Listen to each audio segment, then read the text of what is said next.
Everybody, today we are in Unit 8, Day 6, and we are going to talk about the Civil Rights era, but also civil rights movements just in general during this time. This one is going to be a little bit more lengthy, and again, I like to group all of this together so that you can kind of see the flow of how things would go or went through the civil rights movement, as well as how that pushed into kind of more modern civil rights movements that we would see.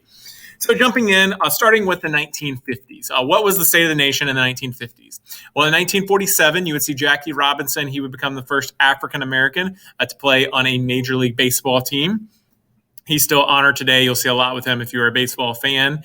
1948, Truman would integrate the military and introduce civil rights legislation. So you start to see some progress there. But you got to realize in the 1950s that African Americans in the South were still segregated by law in schools and in most public facilities. Things that we have talked about before, poll taxes, literacy tests, grandfather clauses, and intimidation are going to be other things that are going to keep blacks from voting within the South. So even though you had some progress, you're going to see that on a large scale that there hadn't been a ton of progress during the era. Now, you will see changing demographics and attitudes on civil rights and on how African Americans were treated. The millions of African Americans that moved north as a result of the Great Migration and other things that pushed them to go to the north, they had joined up with the Democrats during the New Deal and would have a growing influence on the Democratic Party, which they still do today. Also, you're going to see that in this period where we are so focused on the Cold War and what's going on in the Cold War and focused on the ideals of freedom and democracy and contrasting us with the Soviet Union, it made racial segregation and discrimination really stand out as a glaring issue. Again, we are supposed to be this beacon of hope for the rest of the world and freedom, and then we have this happening there. And you're going to see even the Soviet Union would point that out. This cartoon right here is from 1930. It was produced by the Soviet Union, and they actually produced it in response to criticisms that we had over their human rights violations. And basically they're saying, but you are hanging African Americans in the United States. Who are you to say about what we are doing there? So it even led to criticism from our enemies. Now, you are going to see a change in the court during this time. And we've talked about before, we've mentioned judicial activism versus restraint. Activism is the idea that you go above and beyond kind of the Constitution by interpreting powers broadly. And again, that's why it's called activism. Restraint is you look at the original text and you kind of follow in the spirit of the original text. Now, the Earl Warren Court, he would be Chief Justice of the Supreme Court, and that's why it has his name, was known for their judicial activism in several different ways. This Jacob Ellis versus Ohio, they would rule on the legality of pornography. Roe versus Wade, which we'll talk more about, which was the decision that legalized abortion, and also you'd have them rule in cases on separation of church and state as well. But they showed a willingness to be judicial activists when determining certain decisions. This right here I have for you, Emmett Till. We're going to I like to show this and kind of talk about it. Again, we don't kind of have that luxury this year. But this is from PBS. They did a documentary about him, American Experience.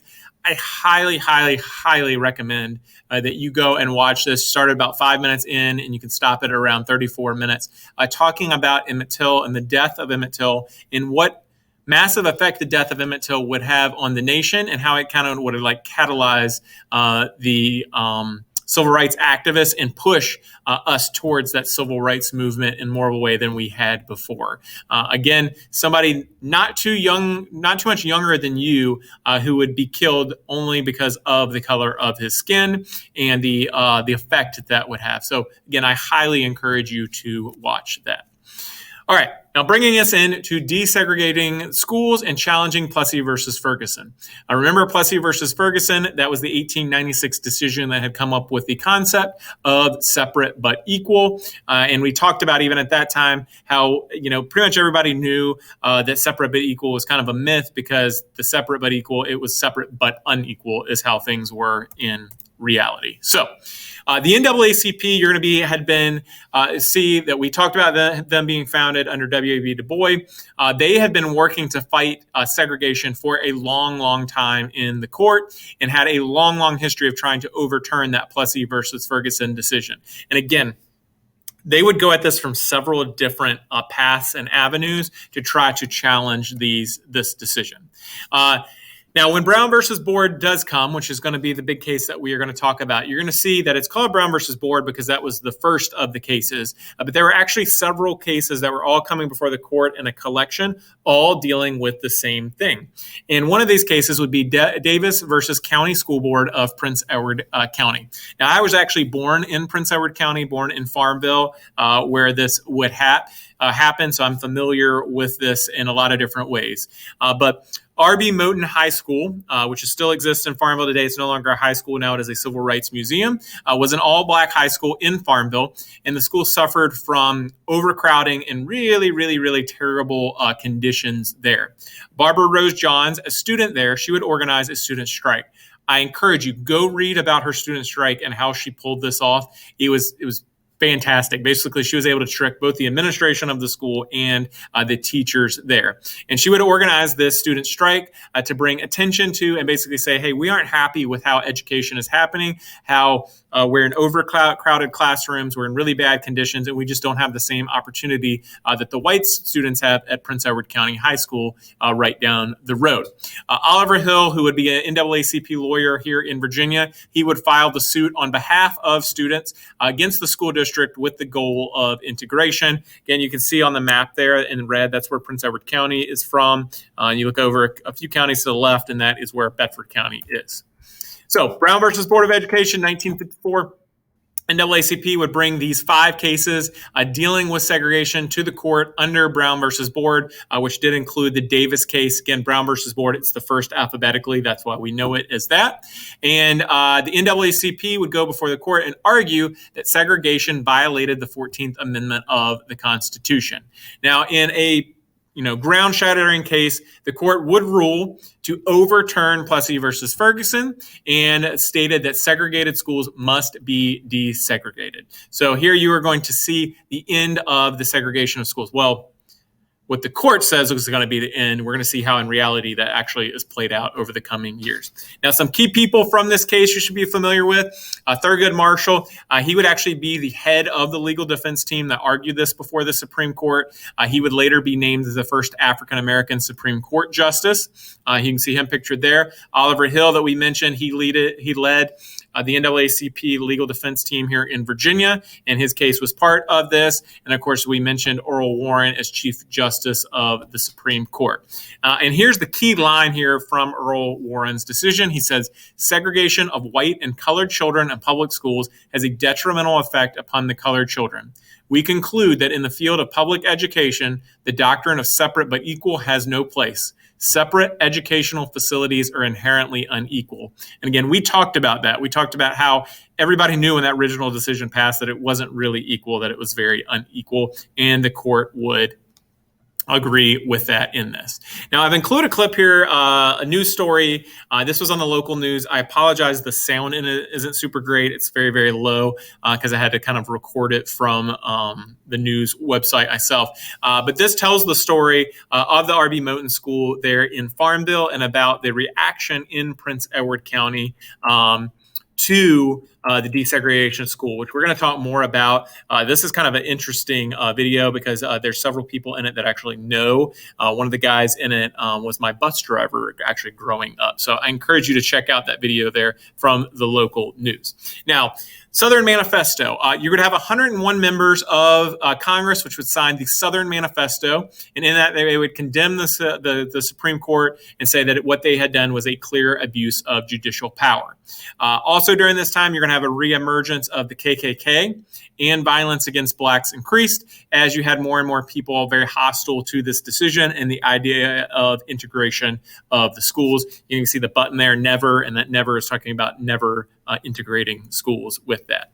So response here in Virginia and across the South, U.S. Senator Harry Byrd from Virginia, he would declare massive resistance, is what it would be known, to resist desegregation. This would be done on a lot of levels. Now, you're going to see that the school district, the school division here in Virginia, that really massively resists and does it for the longest is going to be Prince Edward County schools. In Prince Edward County, you're going to have their school board there shut down the schools, the public schools completely. Those schools would be shut down for 5 years, and they would open a private academy known as Prince Edward Academy. Prince Edward Academy would be a school for white students. Taxpayer money would actually go to help fund these students to go. One thing with that, though, is that you did have to pay to go to the school. So not only are you going to have African Americans affected by this, but you're going to have poor whites affected by this decision as well. So can you imagine that? Today you are in school, and tomorrow they shut down schools, and for 5 years you have no education at all. Just imagine how far behind you are going to be in so many different respects, along with, the psychological effects of that and everything else going along with that. Also, you would see during this time, white flight would occur, where you're going to see whites increasingly moving out of the cities. Again, we had been talking about this happening already since the 1950s with the move to suburbia, but that would increase as well as some people wanted to escape the cities and wanted to escape these areas where their children might have to go to school with African Americans. Now, I am personally very familiar with Prince Edward Academy. I actually went to Prince Edward Academy from first to ninth grade. Now it is no longer, of course, an all-white school. We did have a few Black students there, but not very many when I went to that school. Later on in my career there, I think I was going into fifth grade, the name of the school would be changed to Fuqua School after a large donation from J.B. Fuqua, which if you're familiar with Duke University and Fuqua School of Business, that he's the same guy there. So here are some pictures of me actually at Fuqua School. And the bottom picture there is me and my sister. And it's interesting. I went to Fuqua School and never was taught the history of the school when I was there. They never even mentioned it at all. And it wasn't until I was in 11th grade here at Jefferson Forest High School, Coach Zering, who's still here today, we started talking about the civil rights movement, and he mentioned Prince Edward Academy. And I'm like, that's where I went to school, and told about the history of the school. And I was absolutely shocked because, again, they didn't tell the history of the school when I was there. Now, I can't speak to the school today. I know they've done a lot to try to kind of rectify and fix things of the past and make things there more equal today. But again, just that connection, and again, to show how you can be involved in something and not even realize what you are involved in there. Now, here's some pictures here. Again, the first one here, this political cartoon, you see the federal court desegregation orders and then Virginia's massive resistance. Again, this is kind of a throwback to the Monitor versus Merrimack battle during the Civil War there. It's showing the battle between the two. And then the next one there, you see One Nation, Indivisible, and you can see the difference in the inner city versus the suburban school there. Now, again, like I said, there would be a lot of resistance to the desegregation of schools. Little Rock Central High School, 1956, the governor of Arkansas, he would use the state's National Guard to prevent 9 African-American students from entering the high school, which had been ordered by federal court. These students are going to become known as the Little Rock Nine. Eisenhower, though, he said, nope. You cannot violate. The federal court has given you an order. You must follow that. So he intervenes. He orders federal troops to stand guard in Little Rock and to protect the Black students as they entered the school. You can kind of see some of the pictures there of the students being escorted into the school by the military. Again, just try to put yourself in the shoes of those 9 students going into that school, knowing that people are going to be very, very hostile to you, and what that would be like to you as a person and how that would feel. Obviously wouldn't feel very good. Now, as of 1964, you're going to see 10 years after the Brown versus Board decision, you're going to see that less than 2% of Blacks would attend integrated schools. So there is going to be a lot of resistance to this in the South, as reflected by that number right there. This painting right here, this is always one that has stood out to me. In 1960, you have Ruby Bridges, a young African-American girl. She had to be escorted to an all-white school by 4 U.S. Marshals in New Orleans, again, because of them refusing to integrate and desegregate. And Norman Rockwell drew this image here to represent that, and he called it the problem we all live with. Obviously, the problem of racism and what that looked like. And just to me, again, this image, very, very impactful. Again, has some very stirring kind of things in it that you see there. But again, just to show this time that we are going through. And a lot of times you will see this picture just called the problem.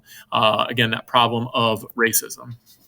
Now, kind of backtracking a little bit, you'll see 1955, you'd have the Montgomery bus boycott. So we've talked about schools. Now we're going to focus on other areas. Rosa Parks, again, a lot of people don't realize in history, they kind of just think that Rosa Parks went on the bus one day and decided that she just wanted to refuse to give up her seat. No, she was actually secretary of the local NAACP and had been very involved in the NAACP. And basically the way the NAACP would work is that they would do kind of like test cases type thing, have people do something, get arrested, then take that case to court and see basically whatever they could do to work to try to build some cracks or create some cracks in some of these segregationist laws. So Rosa Parks, she refuses to give up her seat to white passengers. She would be arrested and for violating the segregation laws. And in response to this, African Americans would boycott the city bus. Reverend Martin Luther King Jr., he would help plan this boycott of the city buses there. And again, we tend to think about boycotts today, and we tend to think about boycotts not being very successful because people don't really follow by them all the time. But this is going to be one where in Montgomery, you're going to see that African Americans committed to, it's going to involve us walking a lot more places or getting rides with other people, but we refuse to follow ride on these buses. And that's exactly what they did. So it'd actually be very, very successful of a movement. It hurt the city of Montgomery quite a bit. But in 1956, you would see the Supreme Court would find these segregation laws unconstitutional. So finally, they had found something that worked, and this law would be shut down. Now, some new laws. President Eisenhower in 1960, he would sign two new civil rights laws, one in 1957 and one in 1960. This would be the first time that you would actually see civil rights laws enacted by Congress.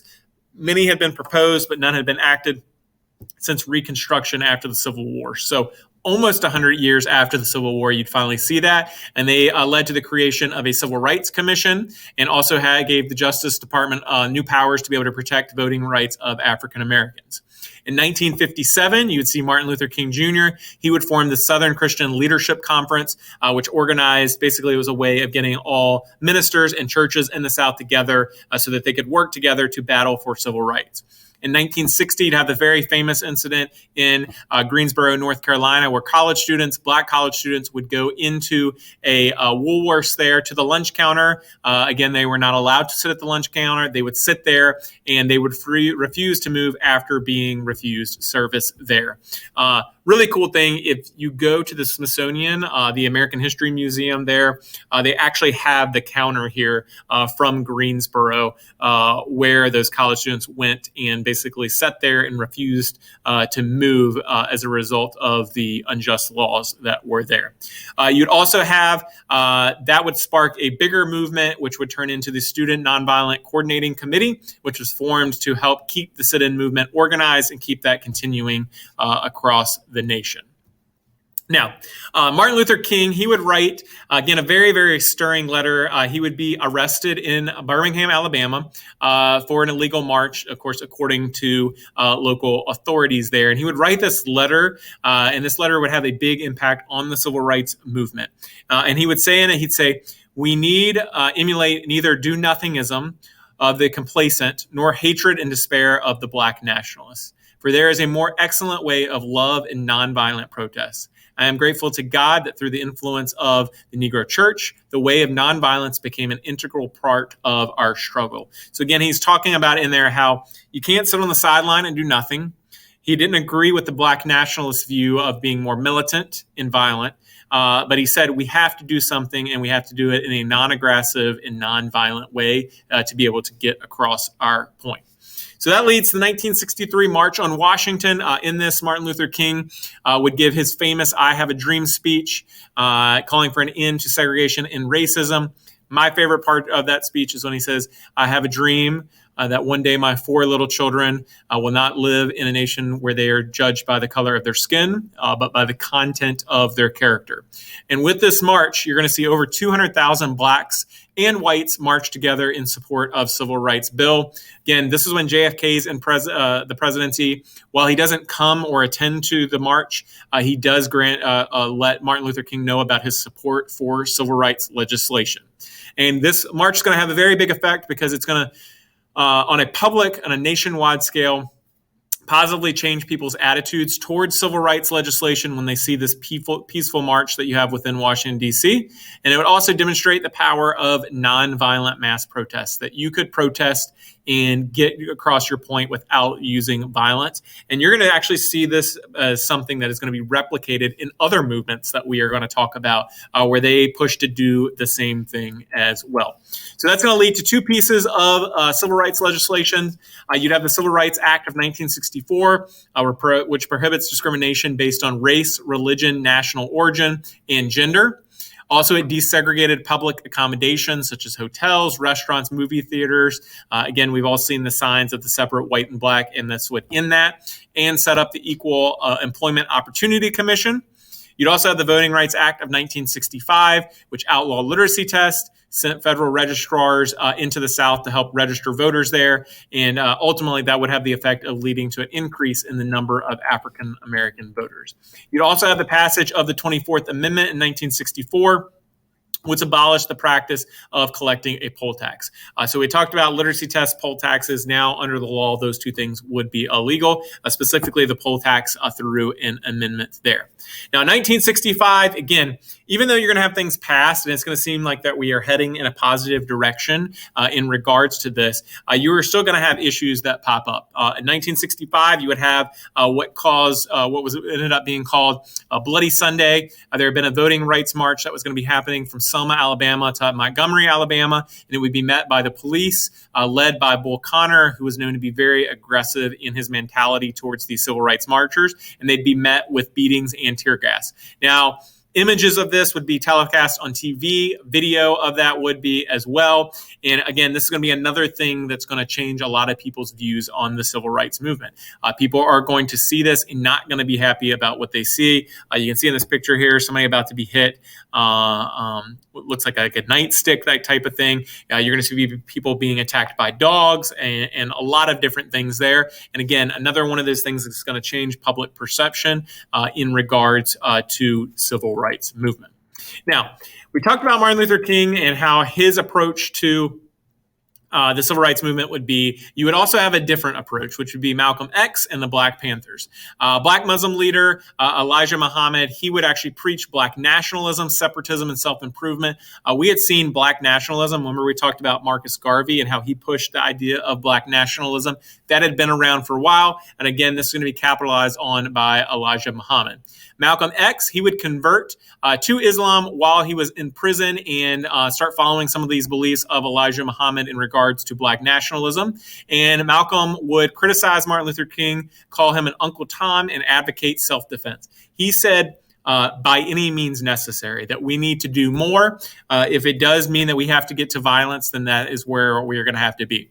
By 1965, he would be assassinated, but you're going to see the impact of Malcolm X, not Michael X. Malcolm X would lead young Blacks to rethink the whole idea of nonviolent, start advocating for Black power and racial separatism. So you see, in some of the response to that and the assassination of Malcolm X, you would have the Black Panthers founded in 1966 as a revolutionary socialist movement advocating self-rule for Black Americans. And you're going to see Black Panthers are going to be very, very active in protesting the war in Vietnam, which they felt was unjust, that Black Americans who were looked down on here in the United States were having to go fight in the war in Vietnam.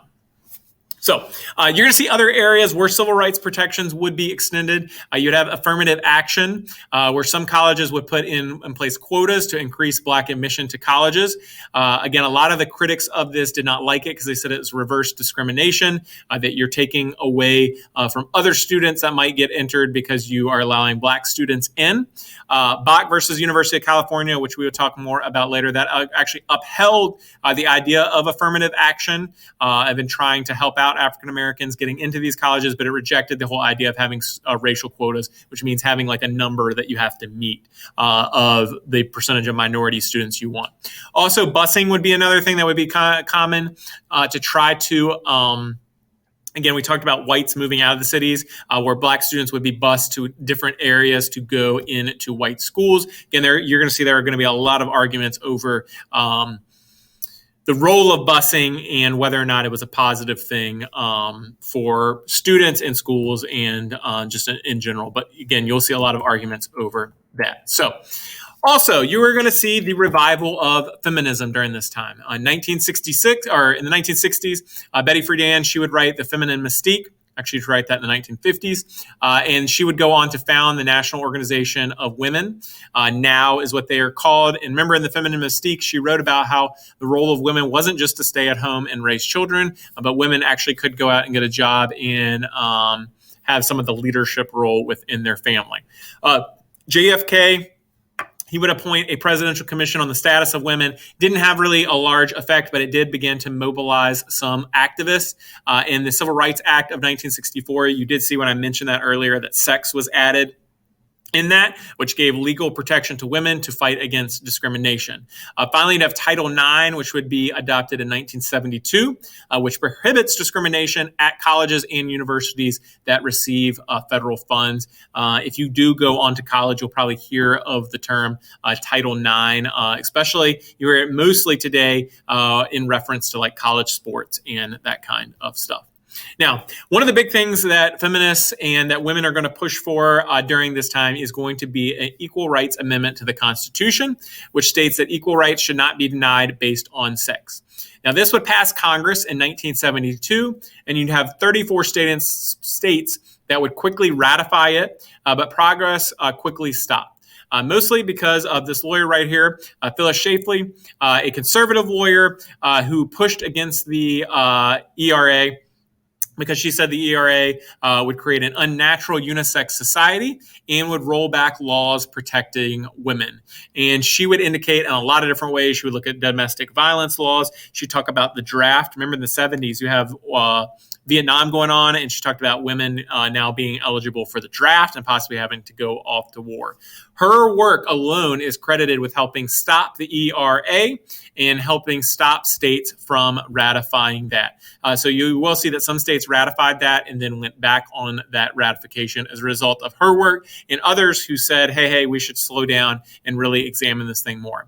Now, as far as the ERA's status today, you're going to still see that some advocates are pushing for it to be passed. Unfortunately, the time has passed for the original ERA to be passed. So a lot of what you see with that is kind of just talk to bring attention to it. But again, you'll see this effort. They tried, and it would ultimately fail. Now, moving into another group, Hispanics. You would have Cesar Chavez and the Chicano movement. Cesar Chavez, he would be considered the Mexican counterpart to Martin Luther King Jr. He would organize the United Farm Workers, which is a union for migrant workers. If you remember, we talked about during World War II, the Bracero program, which had left Mexicans the choice of working under contract or crossing the border illegally. That was really the two options there. And again, he creates this union to kind of help confront that law in practice. Now, you would have some young Mexicans which would create the Militant Brown Berets, which proclaim themselves as a Chicano to replace Mexican Americans. That's where you see that term come from there. Now, Hispanic activists would be successful in winning a federal mandate for bilingual education, requiring some schools to teach Hispanic children in both Spanish and English versus just teaching them English. The next group, the American Indian Movement. The American Indian Movement, this was founded in 1968 for Native Americans, and their purpose and their goal was to achieve self-determination. And we talked about that in terms of like World War I and World War II about a nation, and they wanted to revive tribal traditions. And now you're going to see one of the ways that they would get attention is that AIM members would take over Alcatraz prison in San Francisco in 1969 and occupy Wounded Knee, South Dakota in 1973.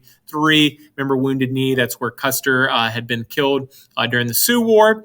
Congress would pass the Indian Self-Determination Act of 1975 that gave reservations and tribal lands control over their own internal programs, education, and law enforcement. So you're going to see that through this AIM movement that Indians are able to get more rights here in the United States.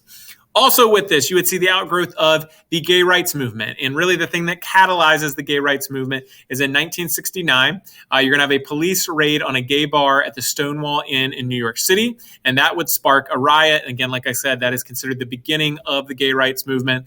Gay activists would urge homosexuals to be open about their identity and to work to end discrimination and violent abuse that was happening within certain areas. And the reason the police had actually raided that gay bar is because at the time it was illegal to have such a thing within New York City. And you'll see actually under President Obama, he would designate this area. It'll be now has a designation under the National Park Service as a historical location. You'll see by the mid-1970s, due to the work of the movement, that the Federal Civil Service actually would drop its ban on the employment of homosexuals, which hard to believe that was a thing, but it was a thing. And then in 1993, fast forwarding some, at the time, again, homosexuals were not allowed to be in the military, and if it was found out, you were removed from the military. So Clinton, he had to negotiate a little bit with this, but he attempted to end that discrimination and gets put in place in the military the don't ask, don't tell policy, which basically means you could be gay in the military, but you were not to share that with anybody, and other people would know not to ask you that kind of question so that you wouldn't be kicked out of the military. And then you're going to have the Americans with Disabilities Act of 1973. And again, those with disabilities see the movement that is happening within other fields during this time and push for rights as well. So you'd have Section 504 of the Rehabilitation Act of 1973 that prohibits discrimination based on disability in federal programs. You'd also have IDEA, which is the Individuals with Disabilities Education Act, which requires all children receive a free, appropriate public education in the least restrictive environment possible. Both IDEA and Section 504, if you do go in education, you will be very familiar with those terms because that is something that as a teacher we hear a lot about because both of these are used to apply or in an education setting. Also with the Americans with Disabilities Act that was passed in 1973, you'll see some of the practical effects of that. That is why you have like wheelchair ramps, handicap parking spaces, and that kind of thing to help out those who do have disabilities. So you can see with the civil rights movement, and the reason why this is called the civil rights movement is because it starts with African Americans, and really it's going to grow and expand to other groups who see the success that African Americans would have and want those same rights for them and the certain group that they are represented by or feel that they are a part of. Now, that's not to say the work for all these groups is done because, again, we're still seeing that there is a lot of work to be done in certain areas within our country. But again, you can see this and how things have progressed over time. Again, I encourage you, if you did not watch the Emmett Till documentary, go back and make sure that you watch that. It is very, very impactful about what happened to him. So thank you again for your attention during this, and I hope you have a great day.